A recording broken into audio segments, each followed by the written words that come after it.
Howdy! In this video, we're going to find an equation of a circle given two endpoints of the diameter. So those 2 points in this example are P, which is 1, 8 right here, and Q, which is 5, -6 down here. So if you want to imagine it, you really don't have to draw it, but it looks something kind of like this, right? We've got a circle going through those two endpoints. Now those are not, that's not a very good circle, but you get the idea, right? Those 2 points are not directly horizontal or vertical, like the one's not directly above the other or to the left or the right of the other. There's a little bit of a slant here, which makes it a little bit more challenging. You just have to think about how to do it really. But the process it doesn't really change. We need, in order to find an equation of a circle, right? Let's write out the general equation of a circle. So that would be x minus h all squared plus y minus k all squared is equal to the radius squared. Well, in order to use this, we need two things that we don't have, the center and the radius, okay? Well, the center, since that is a diameter, right, that I just drew, the center would be through a diameter. That's the definition of a diameter. It goes through, it's a chord through the center. So the center, in other words, is the midpoint of those 2 points.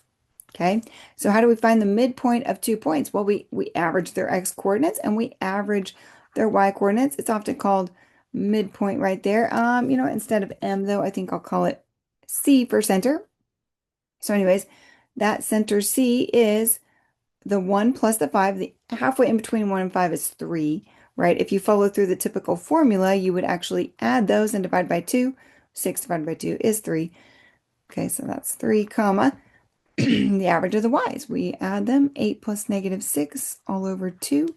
So that's 2 over 2 or 1. So that's at the point 3, comma 1. My picture's not too perfect, but it's close enough. All right. We would also need the diameter in order to find the radius. So how do we find diameter? Well, diameter is the distance between those 2 points. So you may have heard the distance formula, d for diameter, d for distance. Same thing in this problem. All right, it's the square root of the sum or the difference between the x coordinates squared and the y coordinates squared. So it is your, typically we do like x2 minus x1, so 5 minus 1 all squared, plus -6 minus 8. That's -14. Well, I'll write it out. -6 minus 8 all squared. Okay. So that's square root of 4 squared plus 14 squared, which we may want to grab a quick little calculator for. So just bringing that over here. There we go. Okay, we're going to do 14 squared is 196 plus 4 squared is 16. We get 212, which is not a perfect square. You can type square root of 212. Okay, 14.56. We're going to leave it as square root of 12. You'll see why in just a moment. Anyways, so the diameter is square root of 212. Well, the radius would be half of that. Maybe that will simplify. Let's see. If we take 212, let's do the tree. No, let's do the vertical method. Let's divide that by 2. That's 106. You could divide that by 2, you just get 53, which I think is prime. So I'm just going to leave it at that.